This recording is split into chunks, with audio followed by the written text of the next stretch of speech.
Ba-ba-ba. Okay, so we are now recording. Okay, I'm going to go ahead and start. Good evening, everyone, and welcome to the fourth discussion in our DECA discussion series. My name is Allison McMurray, and I am the chair of DECA. I would like to start tonight with a land acknowledgement, and that was written by DECA volunteers under the guidance of our last speaker in our series, Talitha Tolles. And if you would like to learn more about writing or understanding land acknowledgement,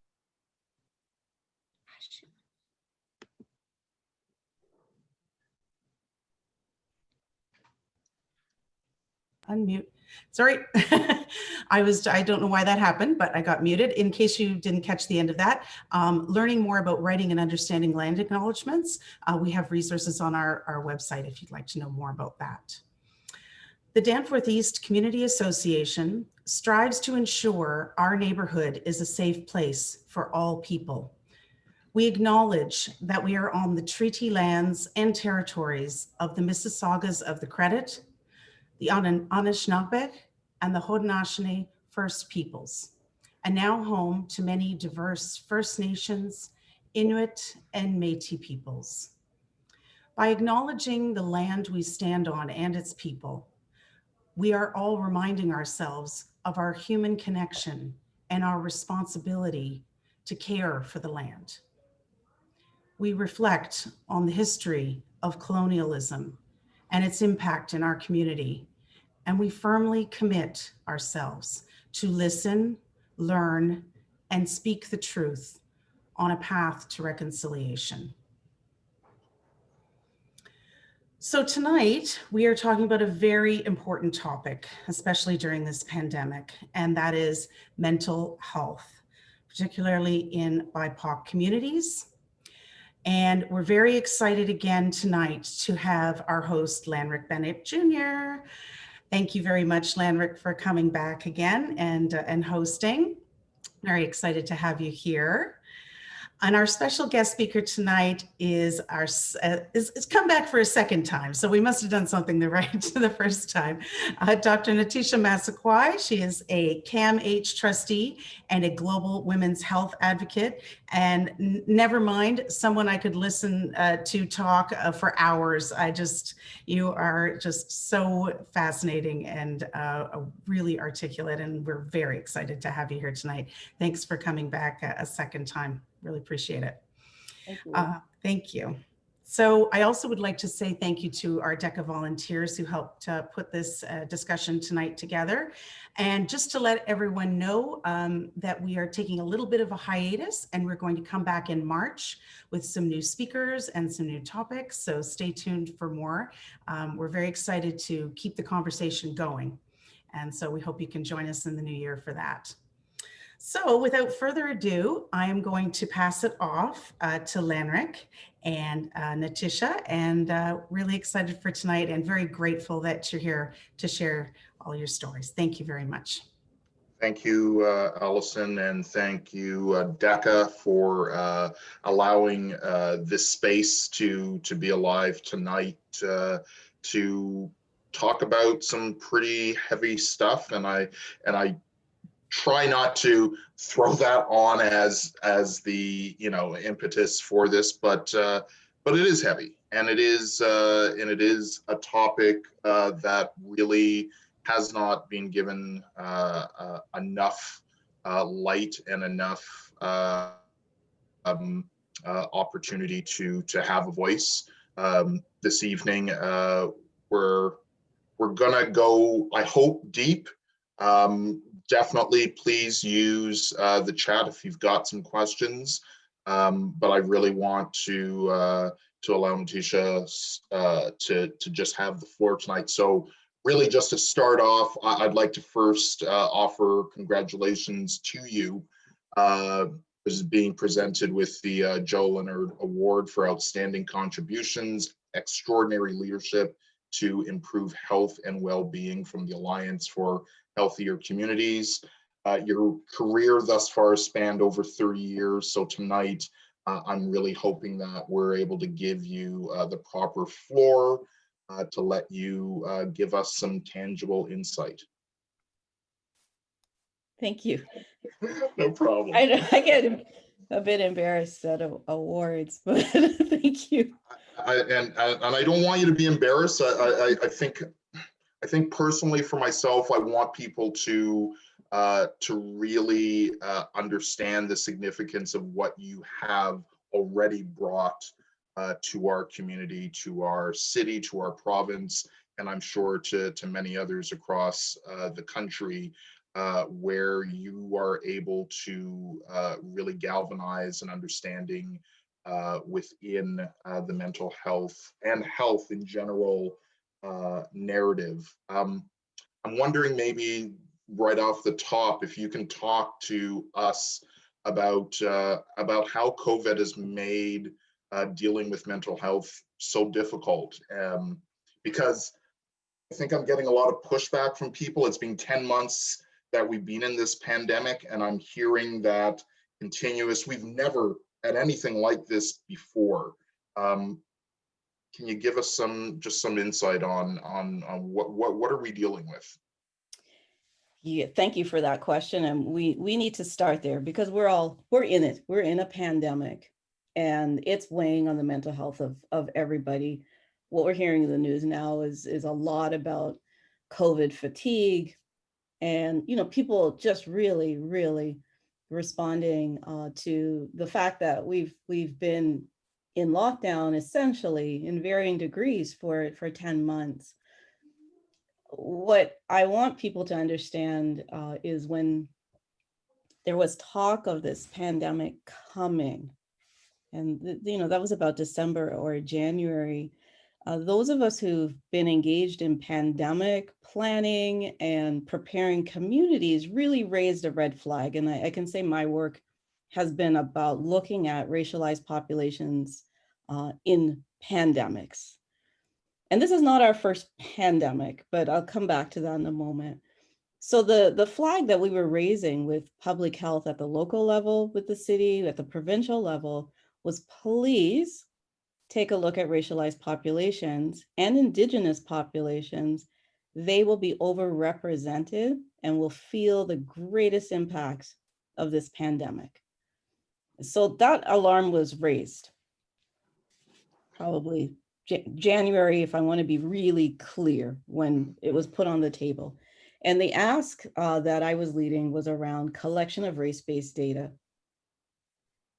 And we already saw what was happening in the US, so we knew what was coming to Canada. We delayed with all kinds of excuses about collecting race-based data. We don't do it as a country. We don't do it traditionally. It's not something that is very Canadian to do. And it speaks to our ability to have conversations about race and racism, to be very honest. But we weren't doing it with this pandemic.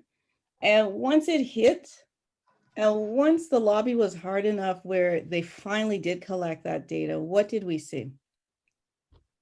We saw that Black communities had the highest rates of COVID. We make up 9% of the city of Toronto and 22% of COVID infections. It's the highest rate for any population. Yeah. We saw our white neighbors have a 17% rate, making up 48% of the population and only a 17% COVID rate. In fact, racialized communities made up 83% of all COVID infections.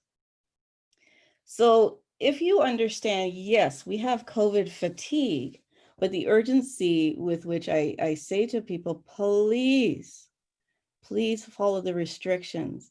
Racialized communities are the ones that are impacted the most when you don't do so. And I mean an overrepresentation of 83% versus 17%. So there's a couple of things that people forget, the impact of loss. So as I was doing all of this advocacy work around raising an alarm about let's prepare, let's not wait to see the data to understand that racialized communities are going to be impacted. We know that's the case. I lost 2 aunts in Ontario, one in the nursing home in April, and one later. We do not know how she contracted COVID. And so you are part of that statistic as a Black person. I know our community is overrepresented, and I'm also in that community and overrepresented to have lost 2 family members to COVID in the last 10 months. So it's not just about the fatigue of the pandemic, it's the impact that it's having on our communities and dealing with grief and loss and all of the things that come with a pandemic. Also understanding we've been here before as Black communities. If you look at the HIV pandemic, it's a pandemic and we're still in it. Black people are overrepresented again in that pandemic. For the city of Toronto, Black women make up 75% of all new HIV infections every year. So I say all of this to just highlight the fact that whenever a pandemic strikes, what it does is show society the most vulnerable, and it shows you the crack. But a pandemic will go in and just blow that crack open. Right, so we already understand socioeconomics, we understand the impact of anti-Black racism, we understand all of those things on our mental health. You put a pandemic in the mix, and all it does is explode that scenario to the point where it's unmanageable for the general society. What the stats also showed us for BIPOC communities is that when you have a blanket approach that does not take race, culture, ethnicity into effect, it will only work to protect the white dominant group. So the COVID strategies that were developed only actually protected 48% of the population, which happened to be white. The rest of us are overrepresented in the COVID cases. And therefore, we understand that the impact that it's going to have on our mental health is exasperated. Talk to me. Thank you. And I wanted you to give a full just understanding of where we are. The Black community, the BIPOC community, where are we living in this country? Where do you see a large populace in this country? Where are they living? So I speak mostly about Black communities because that's the community I identify with, and most of my research and work is done in that particular area. So for Black communities in Canada, what's interesting to understand about us is that 57% of us live in one province. So more than half of the Black population for the entire country of Canada live in one province. And almost all of us live in one city in the GTA. So everything that impacts us, right? So everything that happens to us in Toronto, to Black people, you have to understand it's impacting 57% of all Black people in Canada. So understanding our relationship to the city and how we're treated in the city and how we're taken care of or not taken care of in the city is important. We make up 1.2 million people in Canada, 3.5% of the population, but the majority of us live in one geographic area. And we could talk about all the reasons why that is and why we congregate in one area. A lot of it has to do with safety. A lot of it has to do with the history of slavery. We can go on and on, all the things that we don't learn about in school. Yeah. But our city matters. And these conversations at a local level, right? The conversations that DECA is forcing us to have are important because my neighborhood matters. And your neighborhood being able to support Black communities is supporting almost a whole population of people for your country. And so it's significant. It's significant. I don't want you to underestimate, this work that we do at a very local level, because 1.2 million people trying to survive anti-Black racism requires all of us, our neighbors, right? Our local politicians, everyone to pull their weight to make sure that you're not impacting this whole community for the country. So we were slow at the mark, and you did bring up the fact that you were putting up flares, you were waving hands, you were trying to get our politicians to understand what was coming. But you're also talking, and I understand we've got 3 levels of government all doing the things that they need to do, but you're talking about the local understanding. What are you feeling that in the political realm, and we will get further down, but in that political realm, what do our elected officials need to understand about where we are right now? How are they going to make the right moves now, 10 months into this pandemic, to better the situation for this population? You know, what our politicians need to take a look at are outcomes. And so if, for example, we want to look at health outcomes, right, which is one of the best indicators of how well society is supporting and treating its members. So if the health outcomes, COVID alone, if the health outcomes are so poor for racialized communities, what's the pivot that's going to happen politically to make sure that we have the services in place, that we have the supports in place? The whole world is going to come out of this COVID pandemic exhausted, stressed beyond anything we've ever experienced. And racialized communities, Indigenous communities, Black communities are going to feel it even more. So what are the additional supports that you're going to put in place so that we don't fall further in the cracks economically?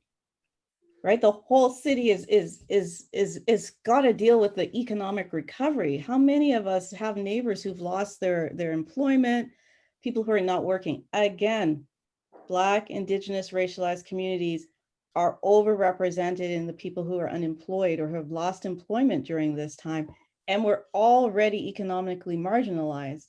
And we know the impact that's going to have on one's mental health. We don't currently have enough mental health supports to deal with us not in a non-pandemic situation for the city. Let's just look at our city.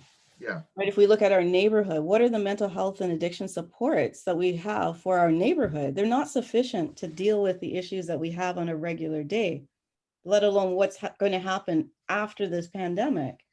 And currently in this pandemic, there aren't enough resources. And so our politicians have to start answering those questions. That, you know, the questions I'm going to start putting to politicians are, you know, let me take a look at the riding that you're responsible for. Let me look at the health outcomes. Let me look at the services that are in place. And if you can't meet the need of your neighborhood, then you're not doing your job. Right? If you're not ensuring that the people in the riding that you are responsible for are not having access to appropriate services, particularly mental health services post-pandemic, you're not doing your job. And it needs to be a political question. Is that why collecting data, being able to kind of pinpoint those understandings are so important? And I don't think people realize exactly what it means to collect race-based data. Can you give kind of an understanding of what that is and maybe why it is so important? Yeah, people sometimes think, oh, it'll be used to discriminate against me, right. or, Yes. you know, it's discriminatory to ask. And that's very Canadian, right? Because we just have to learn how to have conversations, right? You know, sometimes when I'm doing training, I have this screen and all it says on the screen is Black, and I make everyone say it. And then the next screen will say Notisha is Black. And then I'll get everyone to say that. And I always say, you know, I want you to say it enthusiastically. I love being Black. I want you to say it without a pause before the Black. Notisha is Black. That's very Canadian, right? The pause before. I don't know what happens in that pause, but we have this pause. It's about our comfort level of just talking about people's identity, core identity. So, you know, asking people to fill out any kind of information, which is talking about their race, their sexual orientation, you know, any kind of identity is something we're going to have to learn to do. The reason why it's crucial is because the outcomes for Black people, let's say, I'll use Black people as the example, are so poor when it comes to health outcomes, economic health outcomes. Right now in the TDSB, right, Black students make up 31% of all suspensions, but only make up 10% of the student population. Right? They only have about a 75% chance of graduating from the TDSB. Child welfare, 41% of all children in CAS care are Black. Black men are 20 times more likely to be shot by the Toronto Police Services. Right? I can go on and on in terms of outcomes. So living in the city of Toronto for a Black individual is very hazardous. It is not safe. That's what sociodemographic data or race-based data tells me. But what I can do is use it to show improvement. So if I'm collecting this data and I'm like 31 as of today, 31% of all the suspensions at TDSB are Black. That's overrepresentation. That's not about Black people not wanting to educate their children or the children being, when it's a gross disparity, it tells me it's a systemic issue. What I can then do is hold the TDSB accountable. What are the systems, programs, resources you're going to put in place to lower that 31%? That's what race-based data is meant to do. It's meant to raise an alarm and then give you a direction. It tells you what to do. It tells you who to focus on. It tells you where to put your resources. Right? It tells you you've got to change something. But if we're seeing in our local society, if we're seeing in our local lens of public health where race-based data has not been a priority, and they start to collect this information, how confident are you that the information that they're going to be pulling in is going to be put forth correctly, that they're going to be able to use that to better the whole situation? Is it just hope, or is there kind of a structure as to what happens with that information? How does that get kind of put together so that those outcomes can really show some positivity in the end? You know, I always say it can't get worse. Right? We're not collecting it now, and life is not so great, right? I have a 20% chance of being shot by the Toronto police when I leave my home, which is higher and as high as most US cities, right? So that whole like, oh, it's an American thing, it's not a Canadian thing. Absolutely, it's here, right? It's here. But one of the things working with the Toronto Police Services, so I just finished 3 years spearheading a process which was addressing mental health, the intersections of mental health and racism and Toronto police after the death of Andrew Loku. Okay. So, and if people don't know that story, very quickly, Andrew Loku was a Black man, African immigrant, who was having a mental health crisis inside a CMHA, a mental health supportive housing. Police were called to assist getting him to CAMH. And within seconds of arrival, they just saw a very tall Black man with a hammer and shot him dead. No de-escalation, no questions asked. They just feared for their lives and shot him and killed him. And so a whole inquest occurred. And what came out of that work of 3 years is mandating the police. It's the first service in Canada, police service in Canada, which has been mandated to collect race-based data for every interaction that the police have with the public. They have to collect the race of the person. One of the ways that we guarantee that it's going to be used properly is to have an external body overseeing that data and monitoring the data, analyzing the data, and reporting back to community. Back to the community, not necessarily just to the police, but making sure that the community understands. Okay. All right. And why is that so important? Why bring that information back into the community's hands? A, for comfort level.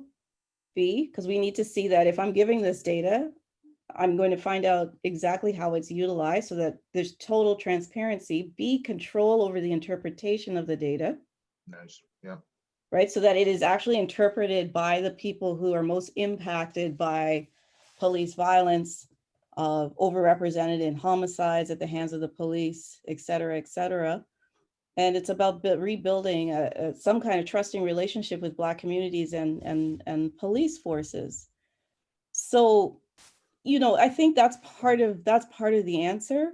But, you know, I always tell people are going to engage in anti-Black racism, whether we collect this data or not. And so I think at least let's take a chance. Our best effort has only gotten us this far as Black people in the city, right? Our politicians, our bureaucrats, our social service agencies, right? The best effort has produced the statistics I just told you. Right. So we've got to do something different. We've got to look at things different. We've got to acknowledge anti-Black racism differently. If we take a look at what's even pushing a lot of the conversations right now, it's the death of George Floyd in the States. And there is no other race of people where we watch them be murdered from beginning to end. We watch that man take his last breath, televised, broadcast daily, over and over, any form of social media for weeks and weeks.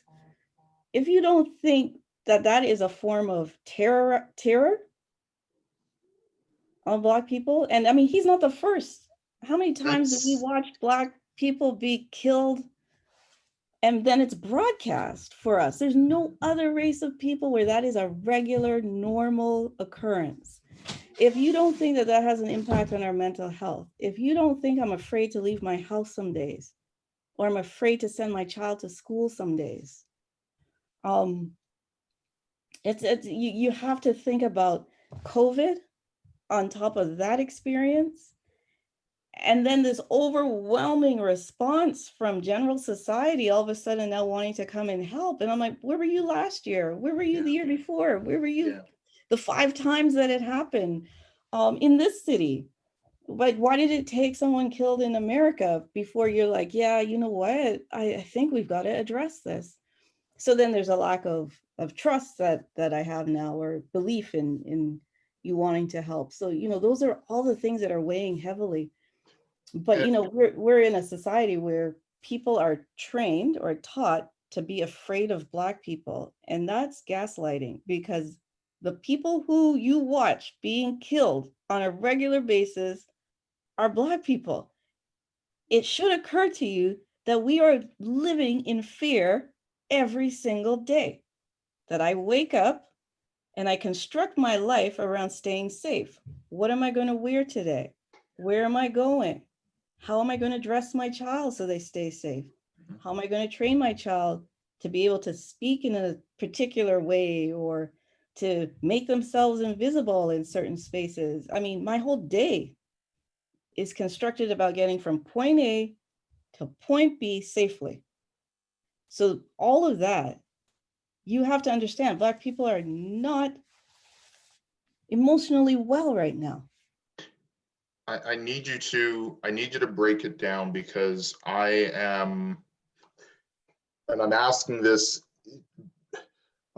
because I think when it comes to, and I know our topic tonight is mental health, but I think a lot of people kind of push that aside, and there's still this mentality of, oh, you'll get over it, don't worry about it, you know, have a good night's sleep and it'll all go away.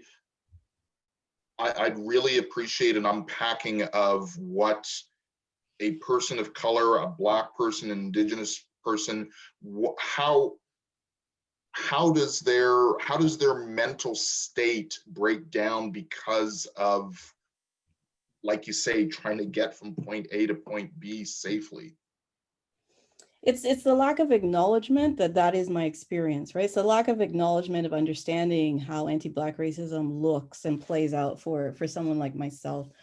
You know, it's understanding that everything is a fight, right? So I have to monitor my child and school, and what is she being told? How is she being treated? Like, I can't just send my child to school and Hope. think, oh, all is well. But if we go right down to our neighborhood, right? I have lived in this neighborhood for over 20 years. And I feel connected to this space. And I'm glad you did the Indigenous opening, because I always say that, my work is around pushing for the elimination of anti-Black racism, but not at the expense of our Indigenous communities and brothers and sisters as well. We have to be always in reconciliation. So I'm very mindful when I talk about belonging to this space. But I've lived in this neighborhood for over 20 years. And what makes one feel mentally supported in a neighborhood is to feel included, right? Inclusion is crucial to one's mental health, right? It creates a sense of safety. It creates a sense of stability, to feel included in a community. And what I always have to push it, 20 years, I'm tired of these young people showing up and asking me, oh, so how long have you lived here? Oh, are you new to the neighborhood? I'm like, you just moved in last year. I saw your truck come in. But it's that constant you don't belong message. And those are the things we want to think about as neighbors. I had a joke in our last session, which is, all the things that people tell me when I come out of my house. So, right, if I'm taking out the garbage, oh, right, are you the maid? Do you have a service? Right, when I'm in the garden, do you have a gardening service? Do you have a card? Right, and my favorite was, they were the car detailing when I was washing my car. I didn't even know you could hire car detailers to come on site and detail your car in front of your house. Everything except homeowner. Right. Yeah. All right. Everything except homeowner, i.e. included in this community, you belong. And, those are really small things. They're microaggressions, but they weigh heavily. Look, I'm telling you about them. They weigh heavily on one's mental health. I need a They absolutely weigh heavily. Microaggressions. Give context to what that is for the audience. So what does the microaggression look like? What is its essence definition? Microaggressions. So sometimes we fixate on racist behavior being this very overt, the N-word, or up at the hospital, the nooses that have shown up on construction sites, right? Like the very overt, violent types of racist expression. That's what we fixate on, when it's actually my very well-meaning neighbors and neighborhood, where these small types of comments that are actually made to invalidate me. And when you're having those on a regular basis, constantly, where are you from? You don't have an accent. Oh, you're speaking so wonderfully. Yeah. So it's the constant sort of like, you don't belong here. You are different. You are a foreigner. Or, things like, if I'm just more granular with, neighborhood stuff. I have a young child, and the play date thing is, once your kid goes to school, it's the play date thing. And it's that like fear people have about coming to your home, or the shock when they come to your home and your home looks like their home. I'm like, yes, right. We're attached. We're in a semi. Yeah. Mine is a mirror image of yours. Right? But the belief that there's going to be something not okay in my home, for example. Or sometimes people are honest with you, and they'll say, this is the first Black family home I've been inside. Yeah. I had lots of stereotypes about what I was going to find in here, and I'm quite surprised. So sometimes people have been very honest about that. Those are all microaggressions that we deal with on a daily basis. And those are things that build up. They build up. And those, I think, are more damaging to self-esteem and sense of safety. And, when you erode someone's belief in the world, right, especially children, once the belief in the world that I can't trust people, that the world is not safe. We know it's very hard to restore that. And that has a major impact in terms of, it's a trauma, literally. And so what I want people to understand, Indigenous people, Black people, yes, there's systemic racism. But the microaggressions are really what erodes our mental health and mental well-being. And the failure for people to see that, no, we don't get over it. And no, I remember every single one since the day I arrived in this country, and that they build up, and that some of us have the resources and the finances and the services in our community to deal with it, and some of us don't. And that's why I think it's crucial that every neighborhood is addressing mental health supports, particularly for Black, racialized, and Indigenous people coming out of COVID, because it was already bad before. It is going to be worse moving forward. And if we don't address it, we'll end up with people in crisis that could have been prevented because we knew that this was going to happen. We both have young kids in elementary school, and I wonder if you can talk about parents, talk about what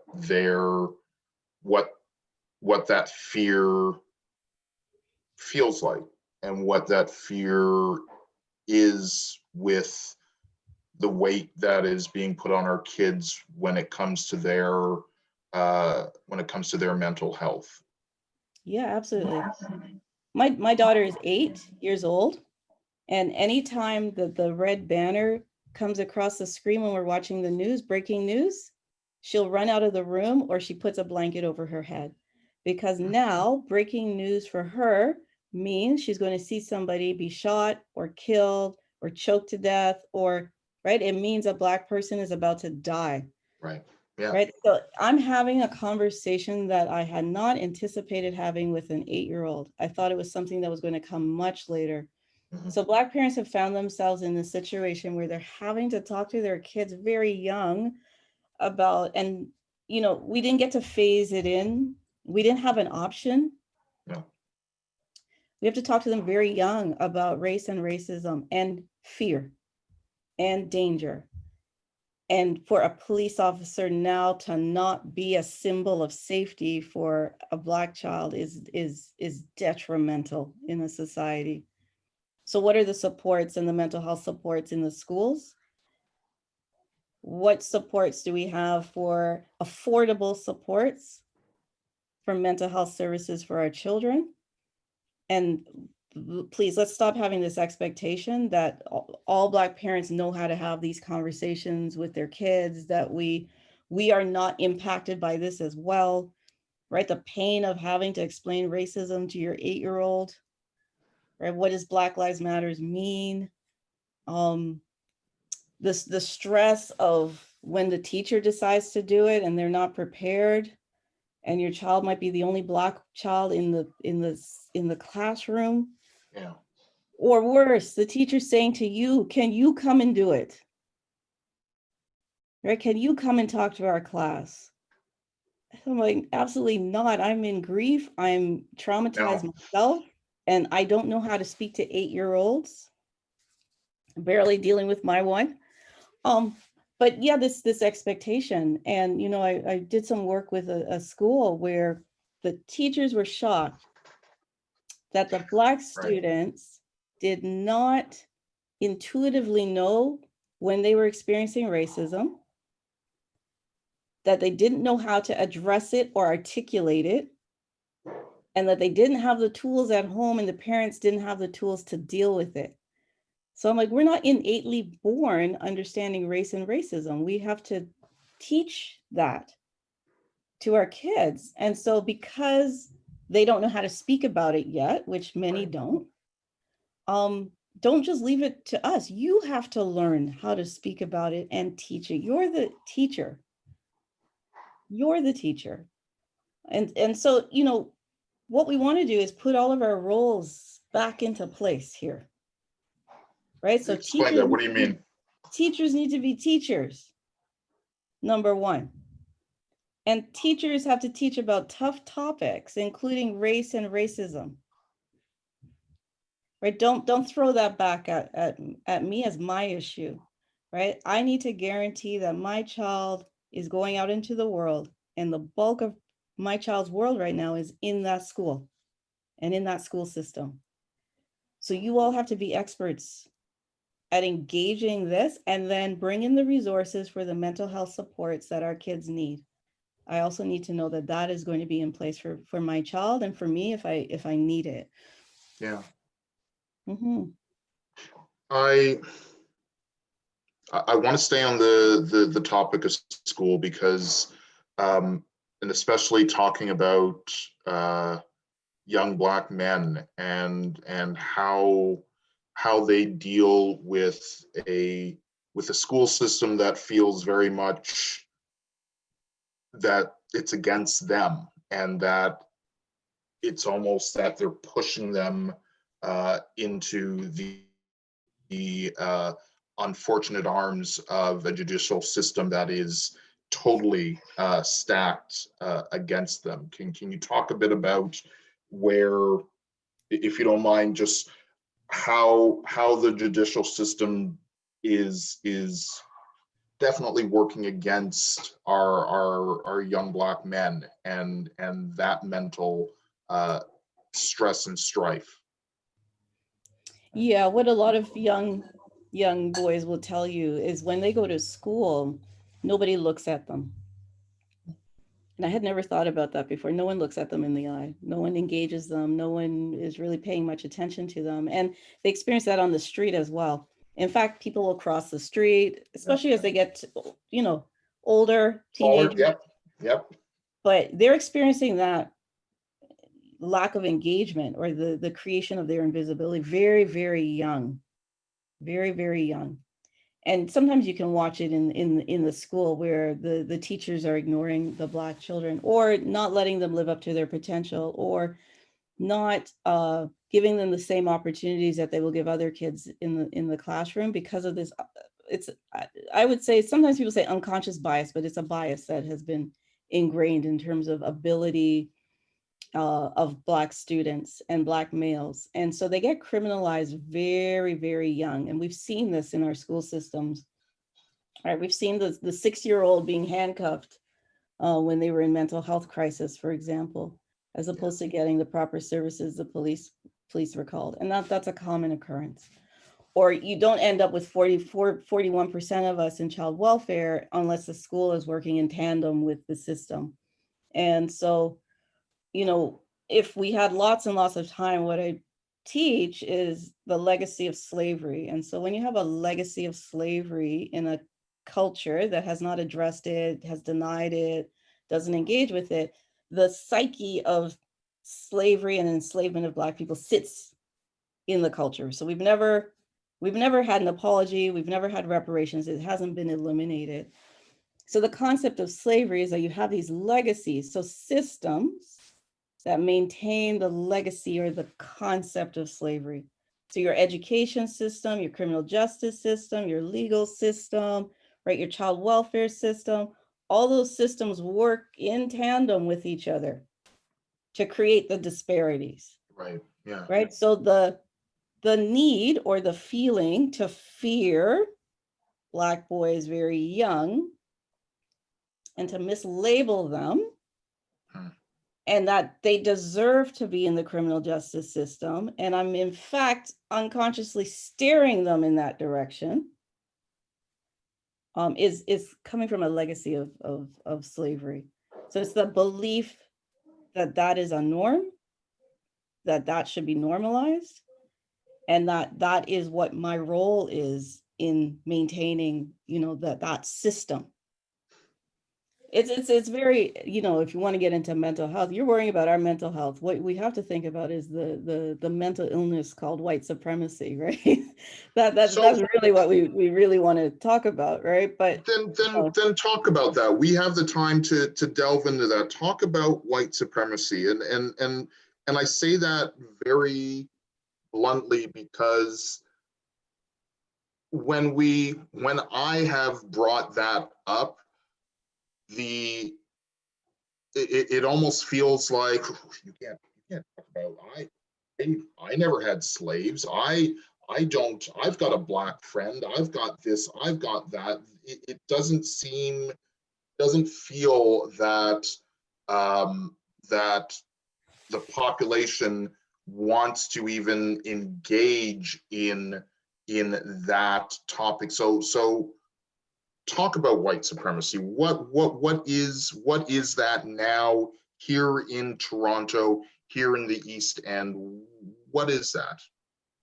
So again, when I say white supremacy, people are like, oh gosh, she doesn't like white people. I'm like, I love people. It's not that. It's not that at all. Because we've created this narrative that white supremacists are KKK members, they're Heritage Front, like we think of them as evil, immoral people, and we're not that, right? What we don't know is that sometimes the supremeness or the understanding that whiteness is preferred. Okay. Right? That's what white supremacy is, that whiteness, the way that we think in terms of being the dominant group, which is white in this society, that is the only way, that is the best way, and that we're not interested in anything else. So let's look at our neighborhood.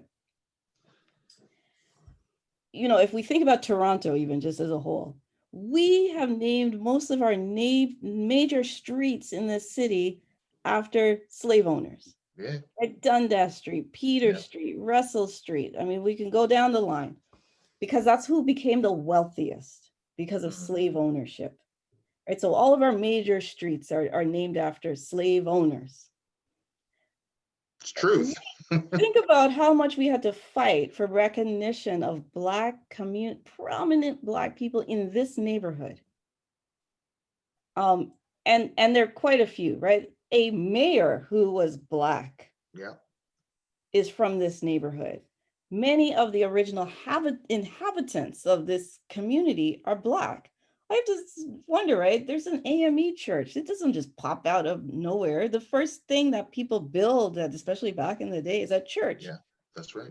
Right? So there's evidence, but why do I have to dig for it, fight for it, lobby for it, advocate for it, for a little placard to acknowledge that there's a Black person who lived in this house, who built this house, who was a mayor? That's white supremacy, when you're suppressing the culture, the history, and the contributions of Black people in your neighborhood. Why are we struggling during Black History Month? All you have to do is walk around our community to all the sites. You've mapped this out very beautifully for teachers and educators. All the sites that Black people built. Our neighborhood is heavily influenced by the original former slaves who lived here. Why aren't we celebrating that?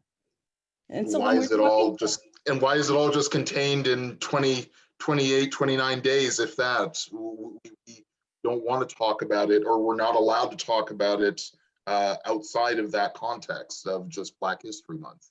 Yeah, and why aren't we celebrating it? Why aren't we acknowledging it? All of that is about making me feel included in society, that my history as a Black person, as a contributor to this country, not as an immigrant or a refugee who you have been benevolent to.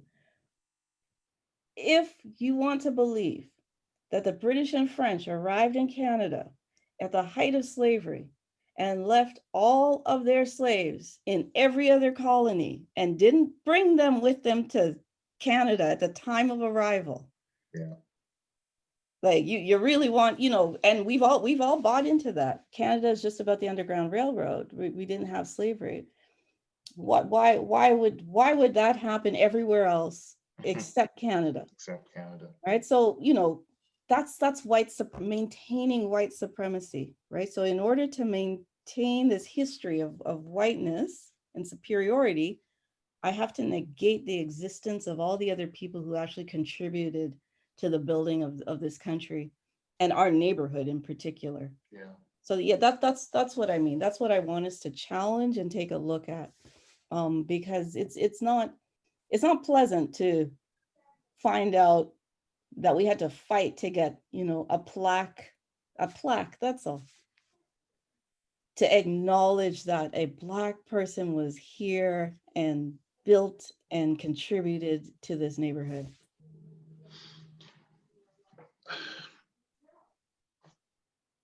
Allyship. We have, and we kind of touched on it, where after George Floyd's murder, that this flood of people were kind of coming in to say that they wanted to help, to offer support.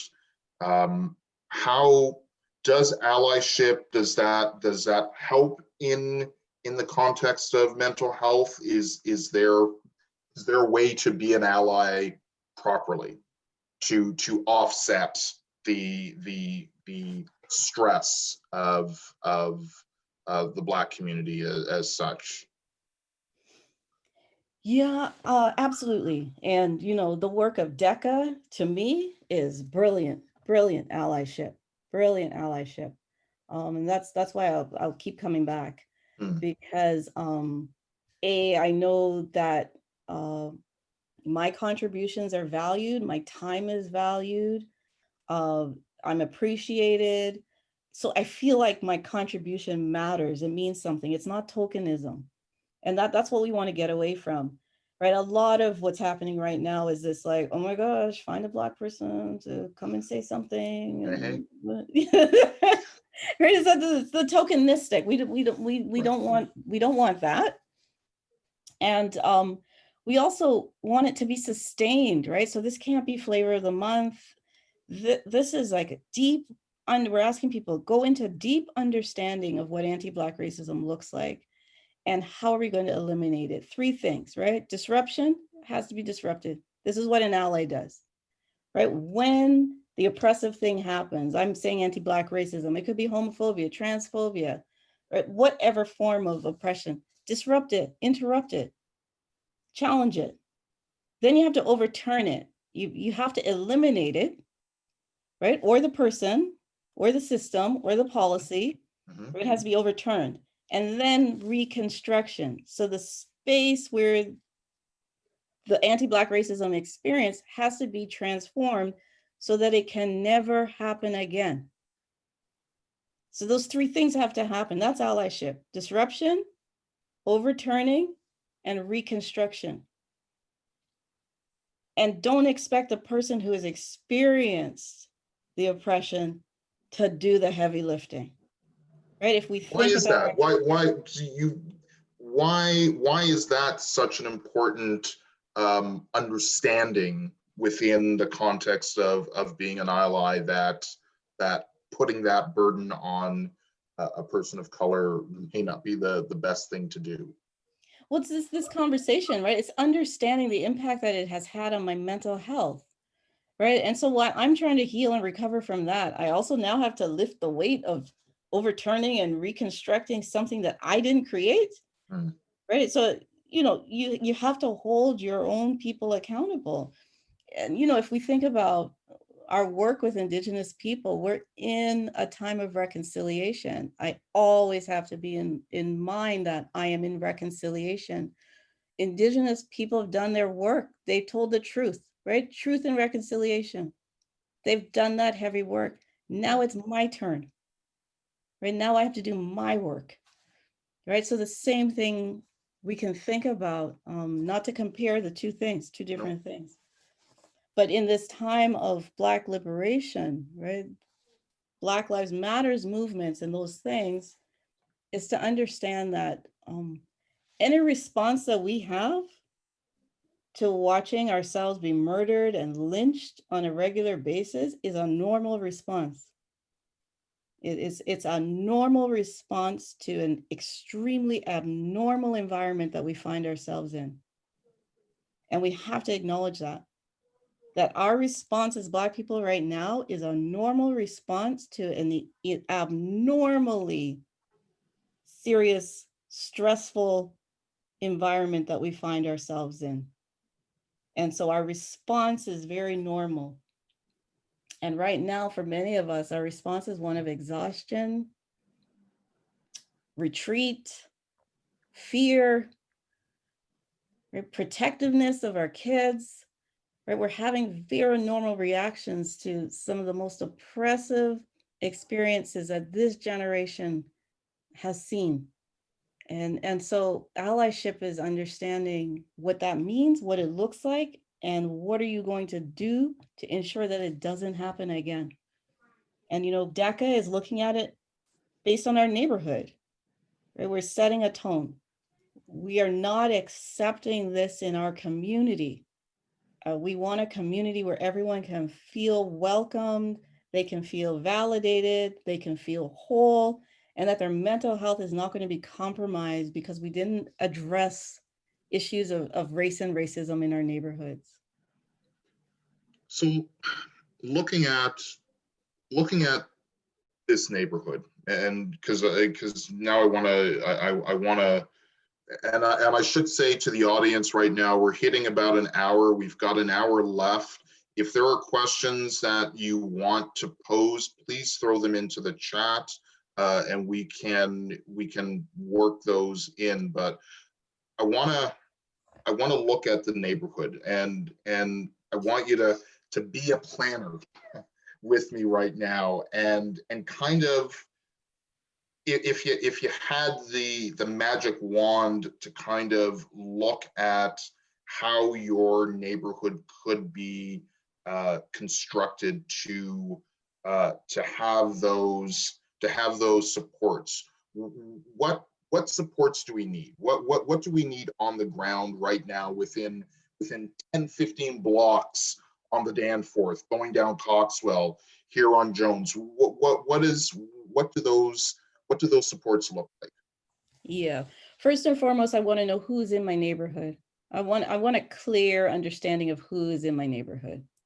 And so that's where that data comes in, right? The social demographic data, so that we know whatever is being planned is actually being planned for the appropriate, not just a blanket general kind of thing, not for like the easiest to touch in terms of, you know, oftentimes it's middle to upper middle class that has the largest voice.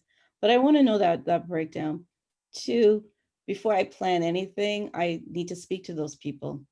And usually I speak to the most marginalized in our communities, because that's where the resources have to go first, right? If we really want to do this work properly, we want to look at who are the most marginalized in our neighborhoods and make sure that the resources go there first. Because if I hit the most marginalized, everything else will be fine. Everything else will work out. When it doesn't work is when I go for the most present person or the most vocal person or the loudest person. And I mean, we can go into all kinds of dynamics, gender dynamics, love you, Lanrick, gender dynamics, right? Okay. Right. Male voices often just get heard more than female identified voices, for example. But we want to make sure that we're speaking to everyone and giving everyone a fair opportunity to be heard. And then we can go into planning. For me, my focus is mental health and health services. And I've done a lot of work with our local hospital, which is doing great. It doesn't get the recognition, I think, that it deserves, because it's one of the hospitals in the city that actually has programs for the most marginalized in our community. So it gets overlooked. It really does get overlooked quite a bit. They're very quiet about some of the amazing things that they do. My work with them has been working with non-insured clients, for example, people who are newcomers, and they have never turned away a client that we have brought there, which is, I can't say for all hospitals. Fair. So, you know, I just want to put that out there. We've got some community health centers in our neighborhood, but we don't have enough health and mental health services to service our population effectively, especially mental health and addiction services. Two, we've got to do a lot of education in our community so that people aren't afraid of mental health and addiction services being in our community. So, I need to talk to me about that fear. What is that? What's that look like, and why is that even why is that even a thing that people are afraid of that aspect? Yes, we still have all members of society. There's still large amounts of stigma around mental health and accessing mental health services and what someone living with mental illness is, right? Oftentimes a scary person that needs to be contained, and it requires police involvement. And we already know in our city some of the issues with policing and mental health intervention. But you know, we can't be afraid of those services, because I'll tell you why. The closer services are, health and mental health services are to where you live, the better the outcomes are for people in the community. And so we want to ensure that everyone in our neighborhood has quick access to those kinds of services. Right now, most of us in our neighborhood have to leave our neighborhood to go and get effective services. And if you're racialized, you have to go even further Away, right. to get culturally appropriate services. There are very few in our neighborhood. And so right now, you know, one of the things that I'm looking at is taking stock of what we have in our neighborhood concerning mental health. And then, you know, we need to start doing the lobbying to make sure we get those services in place. In anticipation for the thing that we know is going to happen post-COVID. And sometimes people keep saying, I just can't wait till we return back to normal. And I'm like, we're never going back to normal. No. There's no normal. We cannot dial back. COVID is not going to be over and we just go back to normal. And in fact, for many of us, normal wasn't that great. So, you know, let's think about the new world that we're going to create. And so, you know, I'm on the board of CAMH, and we keep promoting mental health is health. And we do a lot of stigma reduction. We're also working on a Black Mental Health Day. So working with specific populations and communities around, you know, mental health stigma and reducing that, and then increasing access to services. But I think as a community as a whole, we have to be thinking about the lack of mental health services that are very readily available, that are affordable. Right? Many of us can pay, or we've got health insurance or coverage through work to access mental health professionals. But post-COVID, many of us will not have that coverage or can afford it, or are making choices between, you know, feeding my family and getting mental health support or therapy. So what are the community-based mental health programs that we need to put in place that are affordable so that the widest sector of our community can access them? I'm having a mental health situation. I am down, I am blue, I am not hurting myself, but I am feeling not right. What happens next? If I'm reaching out, what am I reaching out to? What is that? What could that look like in our neighborhood? Right now, if I just want to go uniformly, something that everyone can afford, I would probably send you to one of the community health centers. Right, so probably Access Alliance has a satellite. South Riverdale Community Health Center probably would fit into our catchment as well. East End Community Health Center as well. But their wait list is so long. Their wait list is so long because they may have 1, 2, possibly 3, maybe social workers or therapists who would be able to see you for free. Right. And in fact, for some of them, because the wait list is so long for their services, they can't even take you in as a general client. right? So it even tells you that the 3 spaces that I can think of off the top of my head are so taxed with the need in our neighborhood that they couldn't even give you that service if you wanted to. So you'd probably be waiting anywhere from 6 to 8 months to get service. What happens when someone is in mental health crisis that could have been dealt with very simply with an appointment at a community health center with a social worker, is that it escalates until crisis happens. Literal And then you're crisis, in yeah. emerge, Mhm. right? Then you're in the hospital for emerge. Often you're at CAMH emerge. And I mean, then we're getting into chronic issues and chronic conditions and, police intervention and all kinds of things. And when you're Black and you're in crisis and mental health crisis, this is one of the riskiest periods for you, because we've seen the police intervention in those moments. We've seen who ends up dead in those moments. We've seen who ends up in corrections as opposed to mental health systems in those moments, and Black people are not the ones that do well or come out of those scenarios well.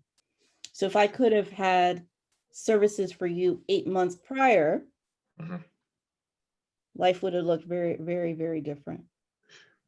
And I don't want to peg this on you, but that interaction with the police, and I know we've touched on it a bit, but why is that so wrong? Like, how are they not serving and protecting? Why does that not come to bear when we are talking about mental health, when we're talking about Black people dealing with the police? How is this going so wrong? So I'm not anti-police. I'm Mhm. not anti-police. I want to emphasize that. But I am someone who is reality-based, and the statistics show me, right, we're 20 times more likely to be killed when we have a police interaction as a Black person. So I can't ignore that. And a lot of those interactions have been mental health crisis. And you just have to look at a forensic unit in a hospital. I'm not going to name hospitals, but a forensic unit is when the person has come into the mental health system through the police. There are times I've walked on a forensic unit and all patients are Black, all. So, that's the reality that we're dealing with. The police don't intervene for a heart attack, for a broken limb, right, for a stroke, right? The first responder is the one who's the first to engage the person in that moment. So a mental health crisis, which is a health issue, the police, I don't believe, should be the first responder. And in fact, I worked at a time when they weren't. At our crisis units, the social worker was the first to respond. The mental health nurse was the first to respond and engage with the person and de-escalate the situation and get them to safety and get them to where they need to go. We just need to go back to that system. The reason why we have so much police involvement in mental health crisis with 911 is because the community-based mental health services have not grown to meet the needs of Toronto neighborhoods. They are not open after hours and weekends, right? So that's when that's the most of the police engagement, and that we've just financed the police to fill that gap as opposed to increase the mental health resources that are community-based and community-driven.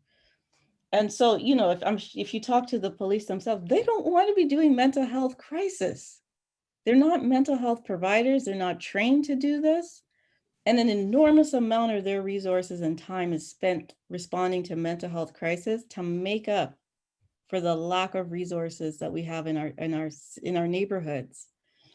And so, let's go back to where things need to be. We need to look at our city budget. Why are the police being funded to the tune of over $1 billion? It's over $1 billion. Yeah.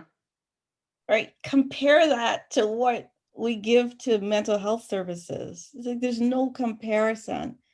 even if you took like 1% of it, not even 1%, and moved it over to adequate mental health services that make sense for our communities, the reality that we're experiencing now, right? Our growth, the city's growing rapidly, right? The challenges that people are having. We should have services that match the reality of our experiences in our communities, not more policing. Not more policing. Do you have a blanket strategy that you feel you're working on that could adequately, and you touched on a bit on the budget piece, but is there you know a step-by-step plan for this city to recognize and understand why mental health, as you said, is health? Is that even in the conversation yet? You know, we're moving towards that, and I think it hasn't caught on widely, right? CAMH has that campaign. So it's very branded to the work that we do at CAMH, but you know, you're trying to change a culture very slowly. And I think it's something that each of us needs to start questioning ourselves. What are our own biases about mental health and addictions? We can't leave out addictions when we talk about mental health. So talk about addiction, and I'm ignorant to that issue. I know that we have addiction clinics, I believe, in the East End, but talk to us about that aspect.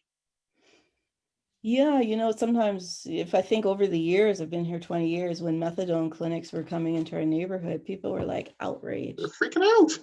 Outraged. Yeah. Right? You're bringing drugs into, you're allowing them to have drugs right in our parks or right by the parks. Like, what are you doing? Yeah, people couldn't see it as a health service. Mm-hmm. Right? It wasn't seen as a health service. People living with addictions were also not seen as deserving of having services. Right. And you know, those are the kinds of cultures that you need to change in neighborhoods, right? There wasn't anyone showing up at those meetings with a differing view, right? To kind of disrupt the narrative of our kids aren't going to be safe, people are going to be in danger, you know, et cetera, et cetera, et cetera. It's changing a bit now, but you know, in the middle of COVID, 40 to 60 people are dying of overdoses in our city. You know, weekly. And so again, right, like the whole mental health piece in the middle of a crisis, and we're not prepared, right? We're not preparing. And the most marginalized are falling through the cracks of our inability to actually address the reality of what a pandemic will do to a community. So people living with addictions are also falling through the cracks. You know, we have to decide as a community who is deserving of being supported in the borders of our neighborhood. And so, you know, when you're fighting the appearance of addiction services, then you're sending a clear message that if you are struggling with addictions, there's something wrong with you. You are not welcome, and you need to leave our community to go get your services. We will not support you here, right? Those are the wrong messages. Those are the wrong messages. Those are wrong messages for young people to also grow up with, right? We don't want our kids shouldn't actually even hear those messages, because we have to support people who might be, you know, the on their gateway to addictions, and understanding what causes addictions and what trauma does to people. And so we're also talking about the thing that's triggering addictions often is another part of the layer that we're not talking about, and that, you know, you are the problem, not the thing that may have happened to you to create the trauma that led to the addiction in the first place. So those narratives have to change. The appearance of those kinds of health services send multiple messages to people in your community that you are welcome, you are deserving, you are worthy, you belong, right? Those are important things for people to understand. And so, that's what I think about addictions, but we don't think about it as a health issue that requires a health intervention, as opposed to a moralistic issue. And I know you touched on this before, and I'm bringing it back in because I think I want a bit more contextualization on it with mental health being a under that umbrella of health. We've disconnected those two. They're very, very separate and treated as just different entities in general. And again, there's that negative connotation of having having mental issues, having mental problems, breaking down. How do we as a community support those that need that help, and what's the recipe to allow for something like this to be more acceptable? Is there anything like that? Yeah, we have to work on the stigma piece, and that starts, individually in your home, how you discuss it, early conversations in school. Like, what are the conversations that we have in schools with young children, so that they're going to learn something different than what I've been taught, which is nothing really. But just the understanding that it is okay to go and get help or to seek services. And for things to be okay, they have to be very visual. They have to be very present, right? Not hidden, not something that I have to go and search for. You shouldn't be struggling to find services to address mental health issues, especially, again, in the context of COVID. They should be very visible. We should know where everything is. We should know who our mental health providers are. We know where the fire station is. We know how to call 911, so things are very visual in a neighborhood. So how do we make mental health services very visual, available, and easy to access? And that's where the reduction in the stigma starts to kick in. You know how people kind of whisper Notisha is Black, right? Notisha has a issue with depression. Like, it's the same thing. It's the same concept, right? Just to say, you know what, I struggle with depression. I live with depression. Yeah. I get treatment for my depression, right? Or for some people, I take medication for my depression. Right. We have to get to that place. Is that a political thing? Is that just a community thing? Are there leaders that you're seeing that we can, on top of yourself, and I'm so appreciative of you, but I can't put this all on yourself to be the bearer of all of this. Where can we as a community start to also look at to start drawing in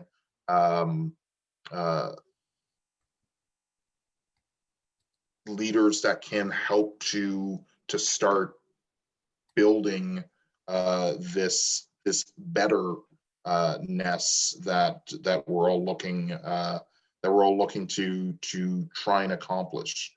Who should we be tapping to help us make that move? Everyone. I'm not even going to say anyone gets off the hook here. Right? No one's getting off the hook here, especially if you're in a position of influence. This is your work to do. This is part of your work to do.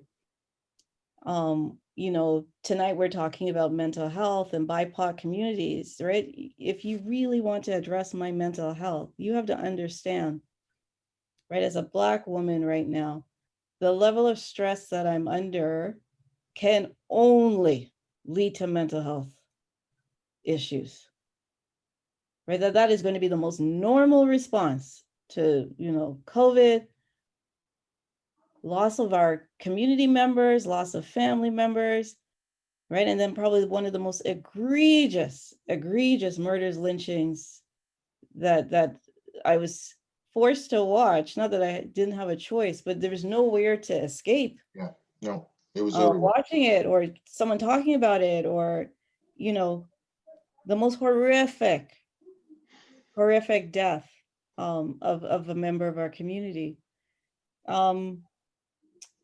Everyone has a responsibility. If you're going to talk about mental health and BIPOC communities, it first has to start with the reducing and eliminating of the level of racism that we're experiencing in society. Right? Unless that is gone, my mental health state is not impacted by anything greater than that.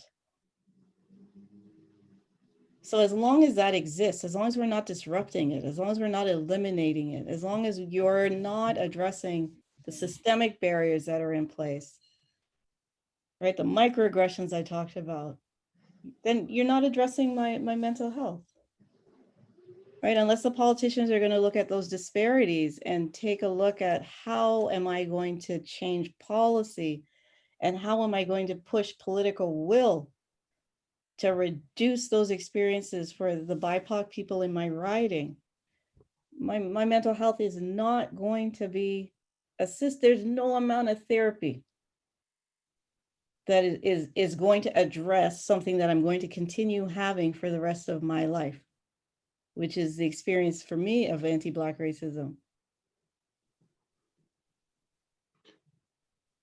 Ask me something positive, Lanrick.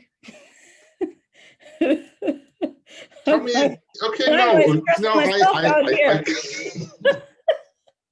where is it working? Where is it working? Give me that positive then. Where are you seeing success stories in how communities are changing that narrative and working towards a better understanding of mental health? Yeah, for sure. I mean, I talked about the community health centers, and I think those the ones that are in our neighborhood are crucial.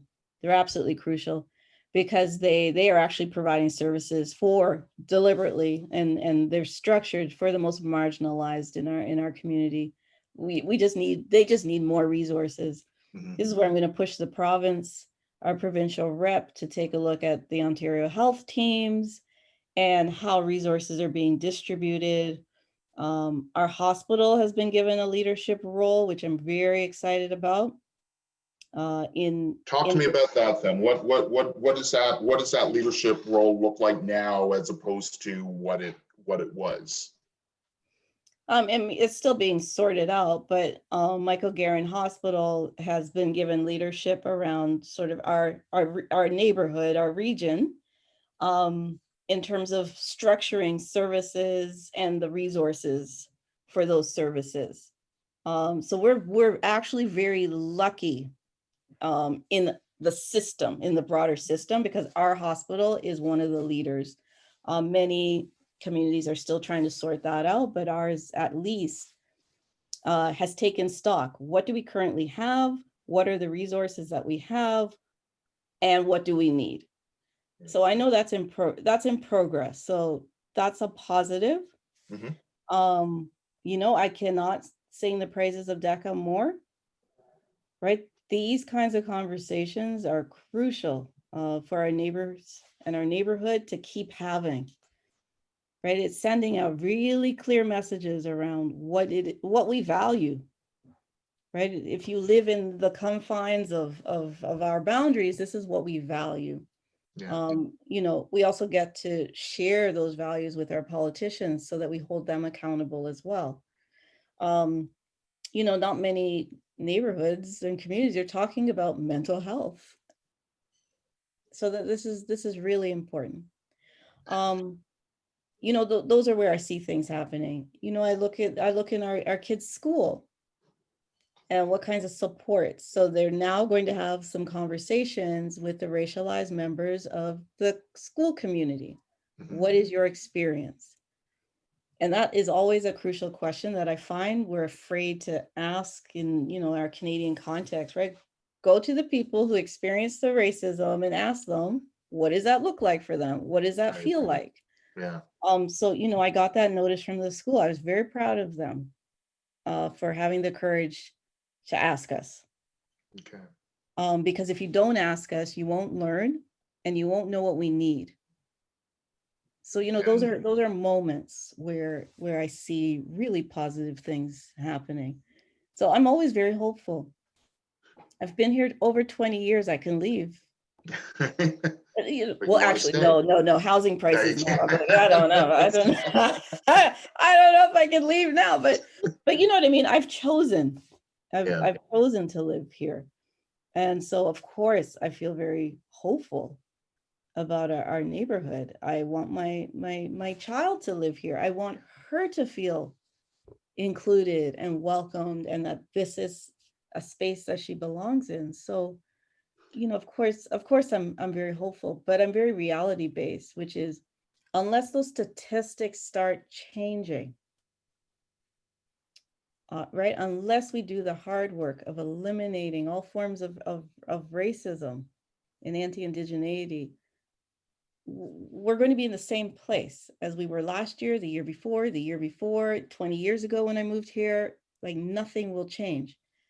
I think now, George Floyd clearly was brought here to show us all something, show the world something, right? Like this is it. This is our generation's reckoning.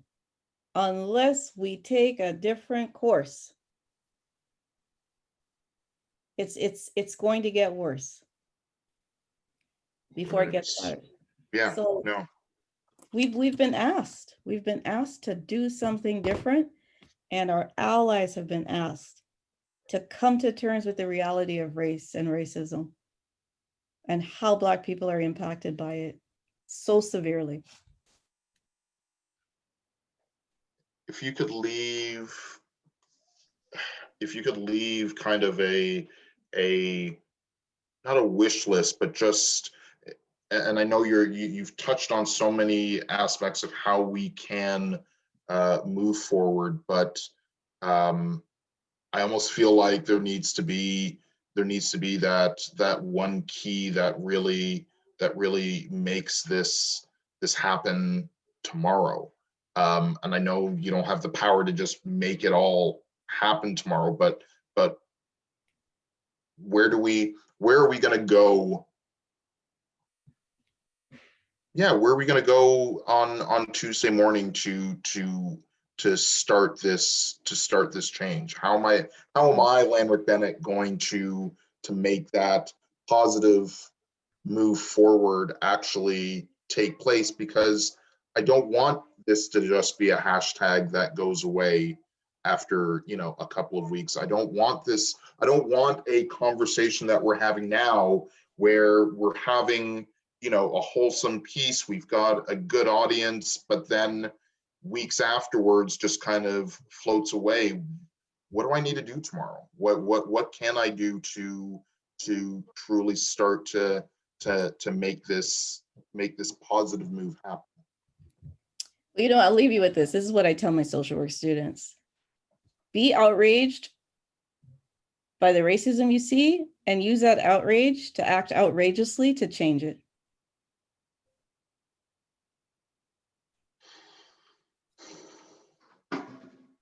And I'll leave you with that. I'll leave you with that. Okay. All right. For the audience, I know that it's 8:30 and we're a bit early, and I don't want to, not even that I don't want to keep poking at you. It's more, I think right now the understanding of where we are on the narrative of mental health is, there is a pathway. There is a way that we can work as a community to to make this a better situation for the Black community, for our Indigenous community, throughout the BIPOC community. But it's going to take those that don't look like me to stand up and to make their voices loud, and make it very clear that change is so completely necessary. Yeah, and I have to thank you, Lanrick, because because I've worked in health for so long, I was very provincially focused, always. And that when I finished my day's work, I just came home to my house, and I wasn't necessarily looking at my neighborhood, right? And I think, meeting you through, our kids at school, I really understood the importance of becoming active locally. And that for me now is like the unit of change, right? And yeah, there's big systems I still have to deal with, but for me, it's that unit of change. And COVID has, made us become very insular. And, this summer we're very isolated to our street. And then understanding who was on my street and that everyone was okay, right? That we're all safe became very important. So, I think investment in our local well-being, you've really taught me that. Here's something as simple as, bike lanes. Yeah, yeah. It might seem small to people, but think about, you're in the neighborhood environment. The fact that we can cycle safely is really important to my mental well-being. Yeah, and so you want to think about those things in your neighborhood that makes people feel well. The park, right? So making sure that I can access the park and it's got the resources that I need, and I feel safe in my park, and I can walk my dog in the park. And yes, I've got a dog, and I live in the East End. You got to have a dog. You have to have a dog. I want to fit in. I'm really wanting to fit in with everybody. And so I got a dog, right? So we can all talk about our dog when we meet. Don't say that too loud. My daughter's going to hear you in the next room. She's rooting for a dog right now for Christmas. So you got to fit in, Lanrick.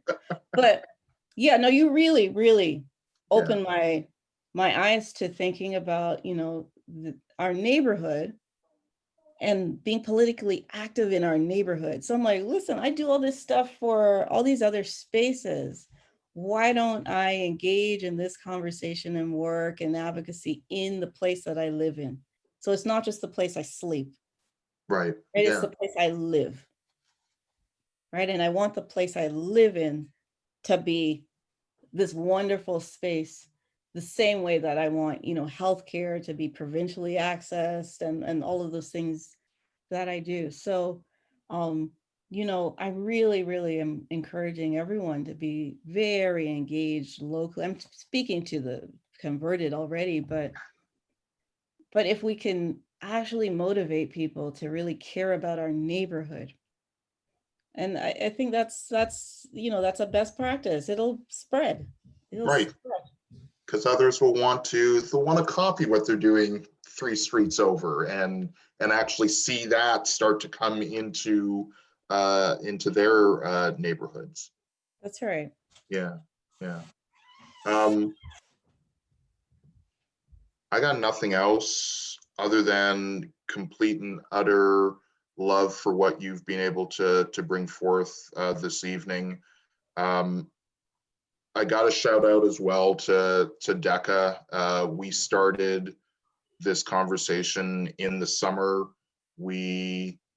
George Floyd's murder was a tipping point, and being able to talk with Allison, and it wasn't a, well, let's throw something together and just have a talk. It was a mission to make sure that there was a platform, that there was a wanted continuous dialogue to bring forth bring forth really tough, really conversations that we possibly did not have out in the open. And I'm sure if it wasn't because of COVID, we'd be literally out in the streets having, you know, this conversation, and it wouldn't be, you know, just in the basement of a church. We would literally take over a portion of street, and we would bring it forth, and I really hope that we can do that in the future.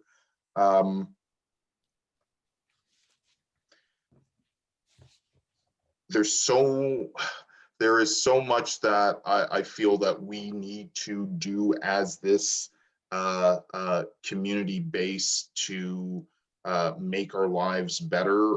And all I can really put forth on that is we collectively, I hope, want to be a part of that positive change, that we as this collective need to make that noise, and to be the stakeholders that we all are. Yeah, we all pay taxes here and there.